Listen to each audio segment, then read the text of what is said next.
All those that doubted Deion Sanders, guess what? He's not going anywhere.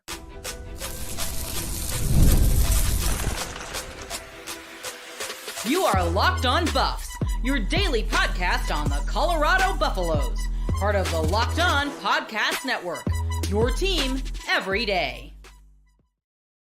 Welcome to Locked On Buffs. I'm your host, Kevin Borba. Today's episode is brought to you by our sponsors over at 5-Hour Energy. This episode is brought to you by 5-Hour Energy. Head to 5hourenergy.com to find over 15 flavors to choose from. Need one now? Grab a 5-Hour Energy shot at your local grocery or convenience store. Stock up today and stay energized. We're also brought to you by the Locked On Podcast Network. It's your team every day for free and available, as I pop back into the screen here, wherever you get your podcast. So make sure to like, subscribe, and follow so that way you don't miss out on a moment of the coverage. For those that said Deion Sanders was going to leave Colorado after his kids did, right? There was those people, they were just constant. It was like as soon as Shedeur leaves, as soon as Shiloh leaves, as soon as Travis Hunter leaves, he's out. He's going to go jump into the NFL, or he's going to go quit coaching and host a TV show or a podcast, right? Well, guess what? Deion Sanders, Colorado, they agreed to a contract extension, or he signed a contract extension today that made him the fourth highest paid coach in college football. He'll make over $10 million per year. It's a $54 million extension. So here are the details of the extension, so that way we all know what will happen. His base salary will increase to $10 million in 2025. According to the contract, he will earn another $10 million in 2026, $11 million in 2027, $11 million in 2028, $12 million in 2029. And then obviously there's a buyout. So his buyout starts at $12 million for 2025, $10 million in 2026, $6 million in 27, $4 million in 28, and then $3 million in 29. Huge deal for Colorado, right? And I think a lot of people were kind of praying and hoping that Deion Sanders would burn Colorado eventually, where they're just like, just wait, he's going to leave, and then this program with all this hype is going to die down. Coach Prime has said time and time again that he wants to remain in Boulder, Colorado for the remainder of his career, right? And people hated it, right? Stephen A. Smith on ESPN, who he's got a lot of things going on right now. He was always someone who was like, I wish USC would hire him. I wish Texas A&M would hire him, right? People have been calling for Deion Sanders to go to a traditional power program, right? And he's clearly happy in Boulder. He's clearly happy building something. And Colorado is clearly hoping that he could take this program to the next level, contend for a college football playoff spot, continue to contend in the Big 12, right? They were a win away this past year from doing both of those things. And so for Colorado to keep Deion Sanders without his sons on campus, I think it's a big deal, right? I think that was sort of the big question. And two, it also shows they're invested in him. One of the reports I saw also emphasized how much money they're investing in the program's NIL fund, which means they're going to be paying their players, compensating their players quite well, which is something that Colorado needs, right? That's sort of the only disadvantage that Colorado has at the moment, outside of not being in the SEC or the Big Ten, is they can't hang in the NIL space, or at least they haven't been able to, right? It's sort of been the one thing that hurts them is players will want to go there, but it's like they lost Nikhai Hill-Green because Bama came knocking, right? It's hard to turn down Bama, but it's also hard to turn down Bama when they're offering you hundreds of thousands or millions of dollars, right? So for Colorado to finally get a contract extension, really big deal, right? What else is it a big deal for? I don't know, recruiting, right? Colorado's found some success on the recruiting trail as of late. Deion Sanders has signed 3 of their 6 highest ranked recruits in program history. And now that I think recruits will see he's there for the long run, I think we're going to start seeing some more 4 and 5 stars giving Colorado a look, right? I think there was always a hesitation, at least for some recruits, to go to Colorado because it's like, okay, it's fine if you're there with his sons, but is he going to be there when his sons leave? And that was sort of the big question, right? Every time I'd go on a show, every time someone would ask me about his future, it's like, okay, it's all fun and games, right? He's bringing in all this money, he's bringing in all this attention, but when his kids leave, is he going to be there? And the answer clearly is yes, right? So he inks a huge extension, and this is just a little bit of what he's bringing to the table, because I don't feel like we talk about this enough, right? $8.2 million, their first profitable season in at least 6 years this past year, $146.6 million in revenue, and a record $31.2 million in football ticket sales from July 1st, 2023 to June 30th, 2024. So Colorado has clearly peaked with Coach Prime, or not peaked, but they're peaking, right? They're heading in the right direction. He has done everything for this program, and it's nice to see that they finally compensated him enough, right? And I think the biggest question I had, and I had multiple people come on the show, Shehan Jayaraja from CBS Sports, and we talked about it. And I said, I think you have to make him the highest paid coach in the Big 12 and one of the highest paid coaches in college football. And I know a lot of people instantly go, why? He's won 13 games at Colorado. And I get that point. But if you're Colorado, you have to think of where you were in 2022. You were 1-11. You were the worst program in college football. Your program was the laughingstock of college football. It was a pure disaster. No one cared about you. You weren't getting good recruits, or you weren't getting a lot of good recruits. And you were just sort of in this dark place of like irrelevant and terrible. And I think there's two things you never want to be in college football. It's irrelevant or bad, right? And it's one thing to be irrelevant, but still sort of be in the mix here and there, because you'll have some success. It's one thing to be bad, right? It's like, okay, certain programs are bad, but they're still popular, but we still talk about them frequently. But to be irrelevant and bad is like a kiss of death on a program. So for Deion Sanders to come in and flip the script for Colorado, bring in elite recruits, bring in a Heisman winner in Travis Hunter, bring in 2 potential top 5 picks in Shedeur and Travis, huge for the program. And the trajectory of Colorado is only going to continue to skyrocket. These are some other numbers that really show why Deion Sanders deserves this money, because I think a lot of people are going to see this and be like, overpay. And if you think Colorado overpaid for Deion Sanders, you quite simply don't understand that there's more to what he brings to the program than just on-field product. And the on-field product has been great. It was great this past year. They went 9-4. First time they had 9+ wins since 2016. First time they made it to a bowl game since 2020. First time finishing ranked in the college football playoff. So one of these, let's just go through the list of what Deion Sanders has done and why he deserves this massive extension. $113.2 million in the local economy. 8 million people tuned in for Colorado's Alamo Bowl game against BYU. It was the most watched bowl game that wasn't a college football playoff game. Wins between 5 seasons before he was in Boulder, 19. He's at 13 wins in 2 years. Will probably hit 19 next year, right? So he's already winning on and off the field. His Colorado team achieved the highest AP ranking since 2016, and it's the second time they finished ranked in the college football playoff. They've signed 3 out of the top 6 highest ranked recruits in program history, and clearly things are trending in the right direction, right? Recruits are including them in their top 5s. Recruits are giving them looks, and knowing that Deion Sanders is going to be in Boulder will only help their recruiting case, right? I think a lot of people have gotten on Deion Sanders for only using the transfer portal. I think recruits are hesitant to go to Boulder because it's like, is he going to be there forever, right? And I don't know if he's going to be there forever, but he's going to be there until at least 2029. So for Colorado, this is probably the biggest move, maybe in program history, honestly, because you bring in this enigma of a coach who is just a trendsetter, a program mover, a needle mover. Like, he does everything for your program. And Joel Klatt said in January, they're like, he said they have a really good deal on the table and he hasn't signed it. And I kept saying, clearly the deal is not what he wants. And it doesn't have to be just about money for him. It's about investment in the program, right? So Colorado's getting a turf field, right? Colorado is going to be investing more in the NIL fund, right? So Colorado is showing Deion Sanders that, hey, we are investing in your program. We are investing in you as a leader, and we want you to continue to guide us to greatness. And I mean, I don't think they could have made a better decision, right? Deion Sanders clearly knows what he's doing. He clearly is brave enough, bold enough to sort of take risk. And so far, his risks have paid off. And for Colorado, it's a big investment to make him the 4th highest paid coach in college football. But 1, he's going to make that money back for you, so it doesn't really matter. 2, think of everything he's done for the program. They had to take that risk. So I love the deal. I love what it's done for the program. What I don't love, the NCAA being the NCAA and turning down Colorado's spring game. Let's talk about it.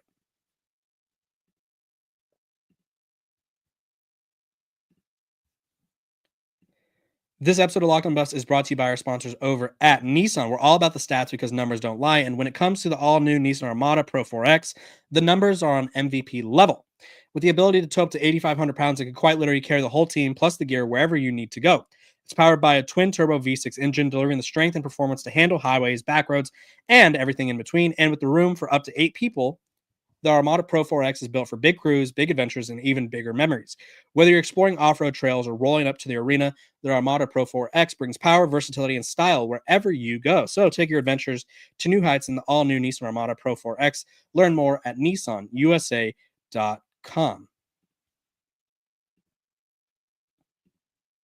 This episode of Locked On Buffs is also brought to you by our sponsors over at FanDuel. March Madness is here, and FanDuel is giving you the chance to get in on the action like never before. Right now, new customers can get $200 in bonus bets when your first $5 bet wins. That's $200 to use on everything from buzzer beaters to Cinderella stories and even who's cutting down the nets. My favorite thing is staying in the action. With the tournament games happening almost every day, there's always something to bet on, and FanDuel has all of those odds. It's easy and fast. The app is simple to use, and when I win, I get paid instantly, so there's no waiting around. So visit FanDuel.com and get in on the college hoops action all tournament long. Welcome back to Locked On Buffs. Appreciate you guys for tuning in every single day, making me your first listen of the day. We're free and available wherever you get your podcast, so make sure to like, subscribe, and follow. For those of you who are in the comment section, make sure to say what's up so we could talk a little bit, or so I could answer any questions you may have. Let's talk about the NCAA. What an eventful day for Colorado. So they get great news that Deion Sanders is coming back, and then they get disappointing news that the NCAA will not allow them to play Syracuse for their spring game. And am I shocked? I told you guys the other day. Do I think it's a great idea? Yes. Do I think it's going to happen? I was 50-50. I was probably leaning 60-40 towards no, because I think the NCAA is never good at allowing good things to happen for it, right? The NCAA is always going to NCAA. It's always going to get in its own way. And they released a statement saying, after reviewing this, the committee reviewed and provided feedback to the NCAA staff on a legislative relief waiver request to permit 2 FBS institutions to engage. They decided to deny the request and on 2 reasons. These were the concerns. The timing of the request. Most institutions have already planned their spring practice periods, and some are at the end of or have completed their spring practice period. 2, competitive and recruiting advantage gained by applicant institutions if a waiver was approved to allow these institutions to engage in activities no other institutions are permitted to do so, and the potential academic impact associated with student athletes missing class time to participate in practice activities.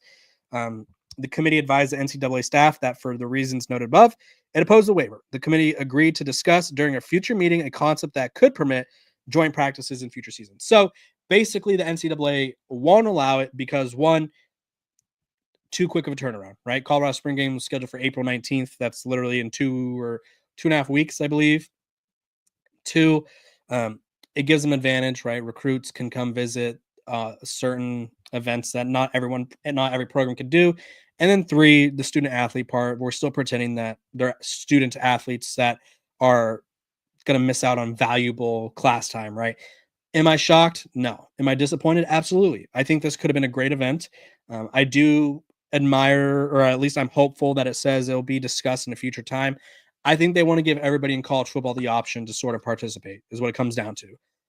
I really would have loved to see it between Colorado and Syracuse, 2 African-American head coaches going at it, making history. And the NCAA took that away. They took away an opportunity for the sport of college football to have a little bit of attention in a time, April, when there's not much going on in college sports, right? March Madness is going to be over. Obviously, college baseball is going, but that's not super popular. That's not really as popular until the College World Series rolls around.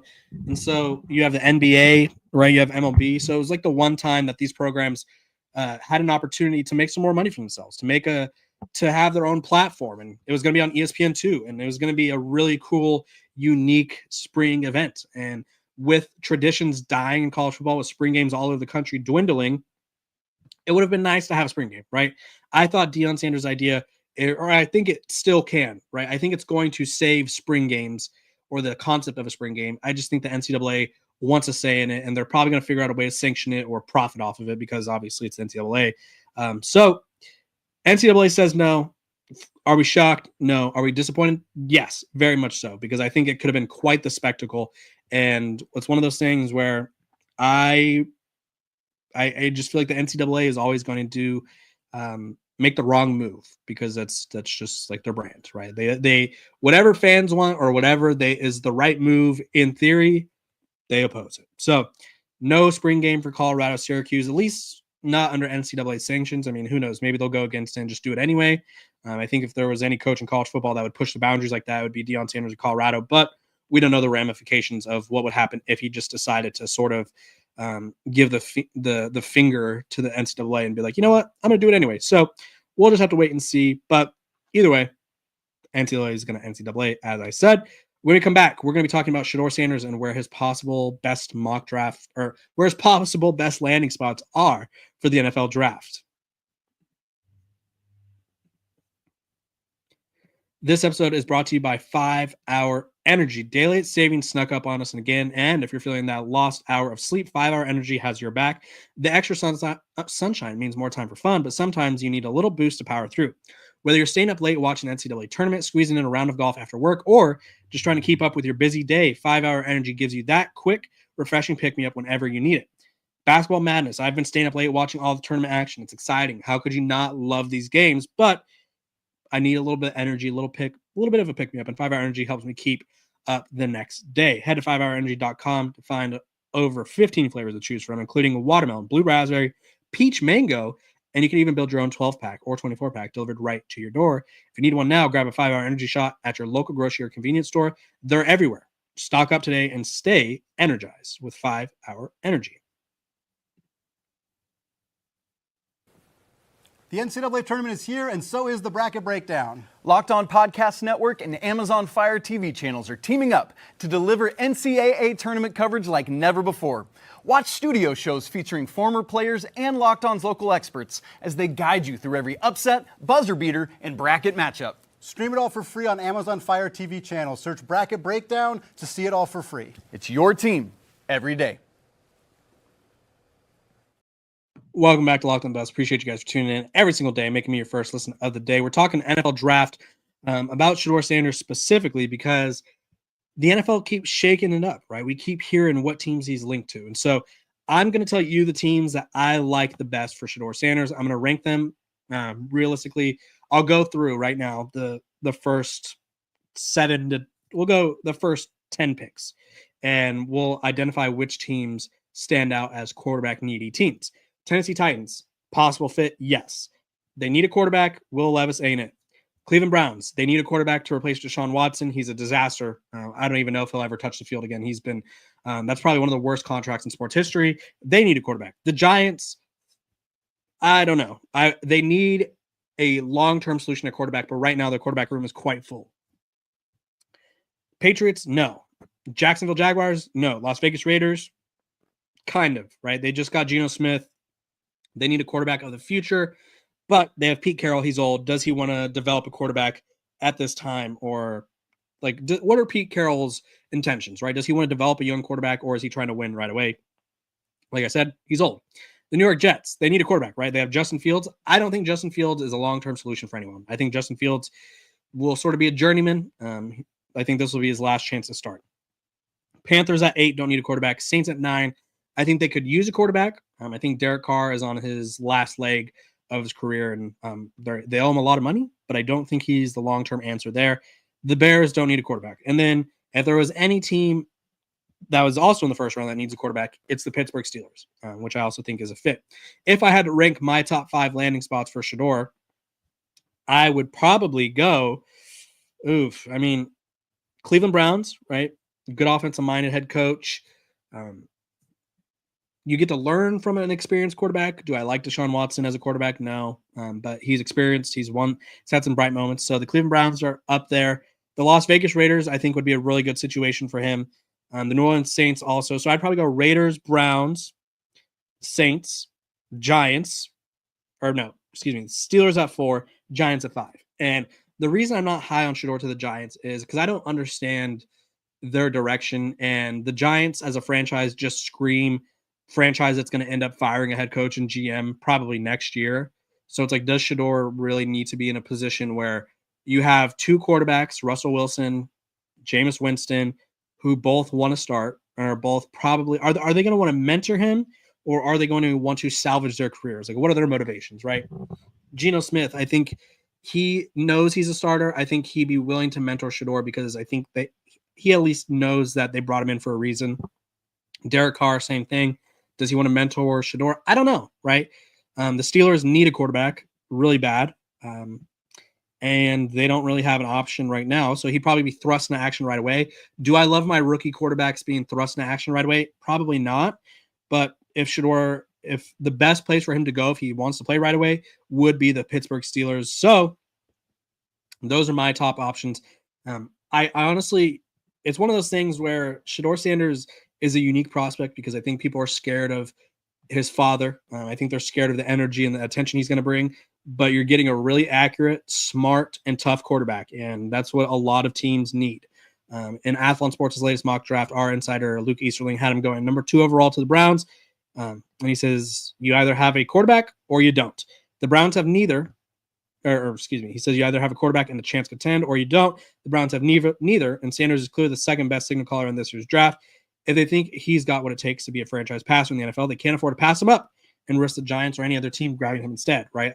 I think teams are going to want to trade up for Shedeur, right? I think a lot of teams are going to be phoning in, being like, hey, Cleveland at 2, you down to move? Or Giants at 3, you down to move? We'd like to get some Shedeur. So those are the teams that I like for Shedeur. Comment below who you like.